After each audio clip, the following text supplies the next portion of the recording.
Hello guys, welcome back again. तो guys, हम राजस्थान के पॉलिटिक्स की चर्चा करने वाले हैं, राजस्थान की राज्य व्यवस्था, जिसमें हम बात करेंगे विभिन्न प्रकार के आयोगों की, चाहे वो वित्त आयोग हो, चाहे वो आपका सूचना आयोग हो, महिला आयोग हो, या फिर आपका निर्वाचन आयोग हो, या फिर आपका लोकायुक्त हो। ठीक है। ओके, तो इसके बारे में हम डिस्कशन करेंगे। मेन पॉइंट्स एक ही वीडियो में हम देखेंगे। यहाँ से आपकी डायरेक्टेड एग्जाम में क्वेश्चन आते हैं कि किस आयोग में कितने अध्यक्ष हैं, किसका निर्माण कब हुआ है। तो चाहे वो आपका छोटे से बड़े एग्जाम जिसमें भी पॉलिटिक्स से रिलेटेड क्वेश्चन आते हैं, राजस्थान की पॉलिटिक्स को लेके, वहाँ से यहाँ आपको क्वेश्चन देखने को मिल जाएंगे एज इट इज। ओके, तो आरपीएससी से शुरुआत करते हैं, जिसे आप बोलते हैं राज्य लोक सेवा आयोग, और इसकी स्थापना हुई थी 20 अगस्त 1949। ठीक है, 20 अगस्त 1949 को इसकी स्थापना हुई थी। और इसकी बात करें, सबसे पहले इसका मुख्यालय जयपुर में रखा गया, लेकिन 1956 में गठित की गई थी एक समिति जिसका नाम था सत्यनारायण राव समिति, और उसकी अनुशंसा के आधार पर इसे जयपुर से अजमेर में स्थानांतरित कर दिया गया। अब ये क्वेश्चन ऑलवेज लाइन उठ के आई है कई एग्जाम में कि कौन सी समिति की गठन के आधार पर इसका स्थानांतरण जयपुर से अजमेर में किया गया था, तो वो थी सत्यनारायण राव समिति के आधार पर। अब इसकी बात करें तो इसका कार्यालय कहाँ है, ये भी पूछा जाता है। तो इसका कार्यालय अजमेर में घुंघरा घाटी में है। कौन सा? घुंघरा घाटी अजमेर में है। अब इसके सदस्यों की बात करें तो इसमें टोटल 8 सदस्य होंगे, जिसमें से एक अध्यक्ष होगा, बचे हुए 7 सदस्य हो जाएंगे। ठीक है, एक अध्यक्ष प्लस 7 सदस्य, टोटल मिला के 8 सदस्य होते हैं आपके। सबसे पहले इसके चेयरमैन थे, प्रथम अध्यक्ष थे एस के घोष, और वर्तमान में बात करें अभी करंट में, तो इसके हैं डॉक्टर भूपेंद्र सिंह यादव, इस समय वर्तमान में इसके अध्यक्ष हैं। अब इसकी नियुक्ति की बात आती है, कार्यकाल की आती है, और त्याग पत्र की आती है। ये सभी आपको प्रोसीजर में याद रखना है। अध्यक्ष और सदस्यों की नियुक्ति होती है राज्यपाल के द्वारा। देखिए, राजस्थान में जितने भी आयोग हैं, क्योंकि राज्यपाल राज्य का एक संवैधानिक प्रमुख व्यक्ति होता है, सबसे पहला व्यक्ति होता है, जितनी भी नियुक्तियां होंगी वो राज्यपाल के द्वारा मोस्टली सभी प्रकार की नियुक्तियां राज्यपाल करेगा। ठीक है, लेकिन वो परामर्श के आधार पर कर सकता है, या तो वो जिसमें आपको लगता है कि कानून से संबंधित कोई व्यक्ति को जोड़ना चाहिए, तो वो आपके किनकी उच्च न्यायालय के मुख्य न्यायाधीशों की सलाह ले सकता है। अगर उसे लगता है कि मंत्रिपरिषद की सलाह लेनी है तो मंत्रिपरिषद को ले सकता है। उसे लगता है निर्वाचन आयोग की सलाह लेनी है तो वहां पे वो, लेकिन मोस्टली नियुक्तियां आपके राज्यपाल ही करता है। ओके, त्याग पत्र भी राज्यपाल को दिया जाएगा। यहाँ पे सदस्य संख्या मैंने बता दी है। आप कार्यकाल देखिए, कार्यकाल भी पूछते हैं तो 6 वर्ष इसका कार्यकाल है, और 62 वर्ष जो भी पहले हो। ठीक है, जैसे कोई भी बंदा है उसकी 56 एज है नियुक्ति के टाइम पे, ठीक है, तो वो 6 साल पूरा करने के बाद, यानी कि 62 की एज में उसे कार्य मुक्त कर दिया जाएगा।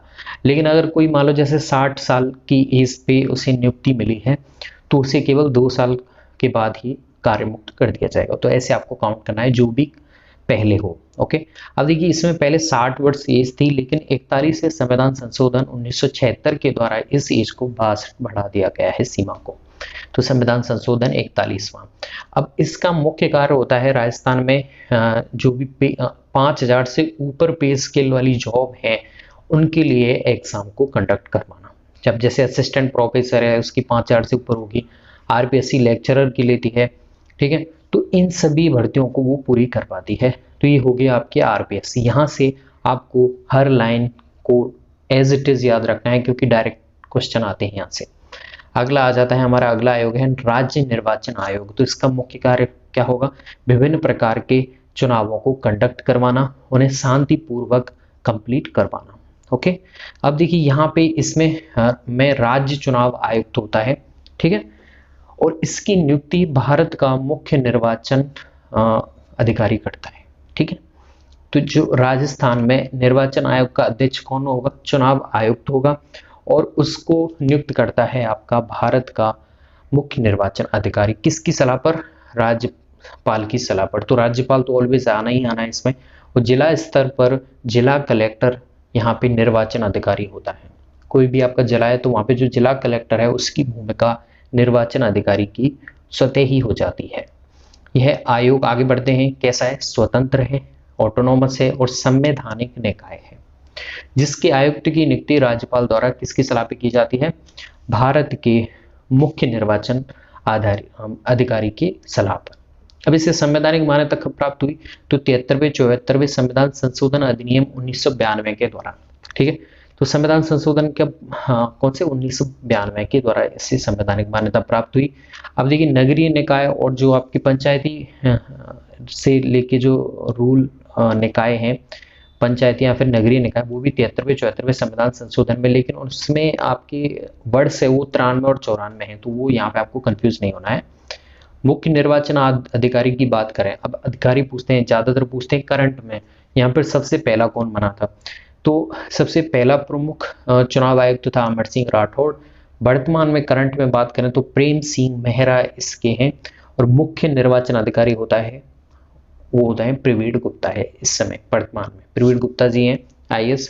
ठीक है, तो बेसिकली मुख्य सचिव हो यहाँ पर जो भी अधिकारी और अध्यक्ष की पद की जो नियुक्ति है बेसिकली आईएएस को दी जाती है। ठीक है, भारत में अब यहाँ पे आपको मतदान से संबंधित कुछ एक स्पेसिफिक इंफॉर्मेशन भी याद रखनी है कि जैसे भारत में पहली बार महिलाओं को मत देने का अधिकार 1926 में प्राप्त हुआ। डायरेक्ट क्वेश्चन आ सकता है, पहली बार भारत में महिलाओं को मत देने का अधिकार कब प्राप्त हुआ? तो 1926 में हुआ। राज्य में चुनाव आयोग का गठन राजस्थान पंचायती राज अधिनियम 1994 के तहत किया गया। ओके, तो ये भी आपको याद रखना है। अब देखिए कुछ संविधान संशोधन हुए हैं, जैसे 104वां संविधान संशोधन अधिनियम में लोकसभा और राज्य विधानसभा, ठीक है, जैसे हमारा राजस्थान है तो उसमें विधानसभा, हमारे 2 मंडल नहीं है, ठीक है, जैसे जहाँ पे जनसंख्या ज्यादा है उस जगह विधानसभा के साथ में विधान परिषद होती है, लेकिन राजस्थान में अभी विधानसभा ही है। तो लोकसभा और राज्य विधानसभा में एससी और एसटी का आरक्षण की जो समय सीमा थी उसे बढ़ा के अब 25 जनवरी 2030 तक कर दिया गया है। तो आपको याद रखना है ये कौन सा संविधान संशोधन अधिनियम है? 104वां संविधान संशोधन अधिनियम है। 126वें संविधान संशोधन अधिनियम में क्या परिवर्तन किया गया है कि इसमें लोकसभा में जो 2 एंग्लो इंडियन हम मनोनीत करते थे उनके मनोनयन को खत्म कर दिया है। साथ में विधानसभा में 1 एंग्लो इंडियन को जो मनोनीत किया जाता था उन्हें अब समाप्त कर दिया गया है, कोई भी मनोनीत नहीं हो। तो ये 126वां संविधान संशोधन है। ओके ओके, अगला बढ़ते हैं हम हमारे राज्य महिला आयोग की तरफ। तो राज्य महिला आयोग एक्ट, इसकी स्थापना इस एक्ट 1999 की धारा 3 के अंतर्गत 15 मई 1999 को हुआ था। ओके, राज्य की प्रथम महिला नीति 8 मार्च 2020 को जारी की गई। डायरेक्ट क्वेश्चन पूछा जा सकता है, प्रथम महिला नीति कब शुरू की गई? तो 8 मार्च 2020 को शुरू की गई। राज्य महिला आयोग का मुख्यालय जयपुर में है। आयोग में टोटल 4 सदस्य होते हैं, जिसमें 1 अध्यक्ष होगा, 3 सदस्य होंगे। प्रथम अध्यक्ष कांता कुटरिया थी, लेकिन अभी वर्तमान में इनके अध्यक्ष की जो स्थान है वो रिक्त है। ठीक है, तो आपको याद रखना है महिला आयोग का अध्यक्ष का जो स्थान है अभी रिक्त है। कांता कुटरिया सबसे पहली थी प्रथम अध्यक्ष। अब आते हैं हम स्टेट ह्यूमन राइट आयोग। ओके, तो यहाँ पे इसका गठन किया गया था मानव अधिकार संरक्षण अधिनियम 1993 की धारा 21(a) के तहत मार्च 2000 को किया गया। तो राज्य सरकार के 18 जनवरी 1999 के आदेश अनुसार मार्च 2000 में इस आयोग का गठन किया गया, जिसका मुख्यालय जयपुर में है। इसकी टोटल सदस्य की बात करें तो यहाँ पे 3 सदस्य होते हैं, जिसमें 2 सदस्य, 1 अध्यक्ष होता है। प्रथम अध्यक्ष इसका कांता भटनागर है। इसमें वर्तमान में कौन है? Justice J K. व्यास। वर्तमान में कौन है? Justice J K. व्यास। हम बात करें मानवाधिकार संरक्षण अधिनियम 1993 के अनुच्छेद 33 के अंतर्गत राजस्थान राज्य मानवाधिकार आयोग को वित्तीय स्वायत्तता प्राप्त है। तो ये आपको याद रखने कुछ अदर रेलेवेंट इंफॉर्मेशन है जो कि एग्जाम में पूछी जा सकती है। ओके, तो ये आपको याद रखना है। इसमें टोटल 3 सदस्य होंगे और इसके अध्यक्ष और सदस्यों की नियुक्ति कौन करता है? राज्यपाल करता है, लेकिन उन्हें हटा नहीं सकता है, हटाता है केवल आपका प्रेसिडेंट ही है। ठीक है, प्रेसिडेंट के पास में, राष्ट्रपति के पास में शक्ति होती है कि वो इन्हें कार्य मुक्त कर सकता है। अध्यक्ष उच्च न्यायालय के सेवानिवृत्त मुख्य न्यायाधीश होते हैं। उच्च न्यायालय के सेवानिवृत्त मुख्य न्यायाधीश इसके अध्यक्ष होंगे। कार्यकाल 3 वर्ष, यहाँ पर 70 साल जो भी पहले हो। अब इसमें देखिए 70 साल है, 3 साल और 70 साल, तो कार्यकाल सभी में अलग अलग है, तो सभी में आपको थोड़ा सा डिफरेंसेस है वो समझना होगा, थोड़ा सा कंफ्यूजन हो सकता है। राज्य सूचना आयोग, अभी सूचना आयोग से मोस्टली क्वेश्चन पूछते हैं क्योंकि बहुत ही अच्छा आयोग है जिसमें आप कई प्रकार की सूचनाओं को स्वायत्त रूप से यानी कि टोटली फ्रीली यानी कि किसी भी प्रकार की बाधा के बिना आप किसी विभाग से कोई भी इंफॉर्मेशन प्राप्त कर सकते हैं। ये एक वैधानिक निकाय है, पूर्णतः स्वतंत्र है, स्वायत्तशासी संस्था है। ओके, चलिए आगे बढ़ते हैं। इसमें और क्या है, इसकी शुरुआत 6 अप्रैल 1995 को अरोड़ा रॉय के नेतृत्व में जन आंदोलन के साथ अजमेर के ब्यावर नामक स्थान से हुई थी। तो अरोड़ा रॉय थी जिनको इनका श्रेय दिया जाता है, जिन्होंने आरटीआई की शुरुआत की थी, राइट टू इंफॉर्मेशन। ठीक है, ओके। 26 जनवरी 2000 को राजस्थान में इसको लागू कर दिया गया। सूचना का अधिकार, राइट टू इंफॉर्मेशन जो अधिकार है, वो अधिनियम 2005 राजस्थान सहित भारत में कई और जगह भी लागू हुआ था, सभी राज्यों में 12 अक्टूबर 2005 से इसे लागू कर दिया गया। ठीक है, तो राजस्थान में नहीं, अब दूसरे राज्यों में भी इसे लागू कर दिया गया। आगे बढ़ते हैं। राजस्थान के प्रथम सूचना आयुक्त, मुख्य सूचना आयुक्त एमडी करौनी थे और इन्होंने 18 अप्रैल 2006 को अपना पद स्थान ग्रहण किया था। वर्तमान में पूछें तो आपसे मुख्य सूचना आयुक्त कौन है, डीबी गुप्ता है, मोस्ट इंपॉर्टेंट है, याद रखना। ठीक है, आगे बढ़ते हैं। अब इसकी नियुक्ति राज्यपाल के द्वारा गठित कमेटी के आधार पर की जाती है और हटाना उच्च न्यायालय के निर्देश पर राज्यपाल हटा सकते हैं। कार्यकाल कितना है, 3 वर्ष या फिर 65 वर्ष जो भी पहले हो।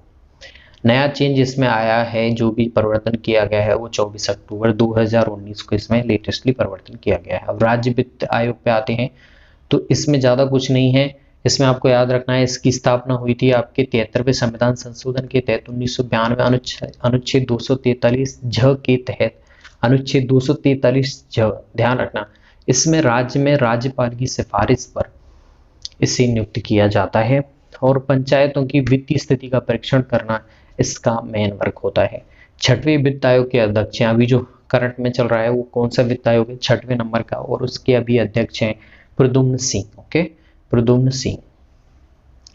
अब लोकायुक्त आता है, जिसे आप सेंट्रल में लोकपाल कहते हैं, वो राज्य में आके क्या कहलाता है, लोकायुक्त कहलाता है। और इनका मेन वर्क होता है कोई भी प्रशासनिक और सरकारी संस्था या फिर सरकारी कर्मचारी कोई भी जो भी कैसा कर रहा है, सरकार की नीतियों के विरुद्ध कार्य कर रहा है, ठीक है, और उसमें कोई भी आपका किसी पर्सन जो सिंपल पर्सन है उसे एक्सप्लॉइट करने की ट्राई कर रहा है, तो वहाँ पे इसकी जांच की जा सकती है, जिसमें आप जमाखोरी है या फिर आप रिश्वतखोरी है सरकारी कर्मचारियों के द्वारा किसी विभाग के द्वारा। अब इसमें भी कुछ लिमिटेशंस रखी गई हैं कि आप मुख्यमंत्री को इसके अंदर जांच पड़ताल में नहीं रख सकते हैं, ठीक है, तो इसमें भी कुछ चीज़ें रखी गई हैं। तो इसकी नियुक्ति किसके द्वारा, राज्यपाल द्वारा, उच्च न्यायालय के मुख्य न्यायाधीश द्वारा, और विधानसभा विधान परिषद के नेता से सलाह करके इसे नियुक्त किया जाएगा। विधानसभा और विधान परिषद के नेता से सलाह करके 5 वर्ष या 65 वर्ष तक की आयु जो भी पहले हो इसका कार्यकाल होता है। देश में सर्वप्रथम लोकायुक्त का गठन 1971 महाराष्ट्र में हुआ था। राजस्थान में पूछें तो 1973 में, ठीक है, कब, 3 फरवरी 1973 से राज्य में इसे लागू कर दिया गया था। वर्तमान में पूछें तो प्रताप कृष्ण लोहरा है लोकायुक्त, और अगर राज्य में सबसे पहले बोलें तो आपको आईडी दुआ सबसे पहले लोकायुक्त थे, ठीक है। तो ये थे हमारे जितने भी सारे आयोग हैं। अब इसमें आपको याद रखने के लिए मैं बता देता हूँ आपको क्या क्या याद रखना है। देखिए, स्थापना है, स्थापना अगर आरएस में पूछ सकते हैं, जहाँ पे आपके मल्टी चॉइस क्वेश्चन दे के ऑप्शन में पूछ लेते हैं ABCD सही है, BCD सही है, इस तरह से। हालांकि दूसरे एग्जाम्स में बात करें हम सभी प्रकार के, तो वहाँ पे ज़्यादातर पूछते हैं इनके सदस्य कितने हैं, इनका जो कार्यकाल है वो पूछ लेते हैं, क्योंकि सभी में कंफ्यूजन हो जाता है, किसी में 65 वर्ष है, किसी में 62 है, किसी में 70 है, किसी में 3 वर्ष है, किसी में 5 वर्ष है, किसी में ऐसे, तो कंफ्यूजन हो रहता है मोस्टली, ठीक है। तो आपको याद रखना है सबसे पहला अध्यक्ष कौन था और सबसे जो वर्तमान में है करंट में वो कौन है। तो ये मैंने ट्राई करने की कवर करने की ट्राई की है आपके सारे आयोगों की, जो कि राजस्थान के पॉलिटिक्स में कंप्लीट हो जाते हैं। आई होप गाइस आपको वीडियो अच्छी लगेगी। आगे आने वाले हम टॉपिक्स हैं और भी राजस्थान की पॉलिटिक्स को लेकर कवर करने वाले हैं।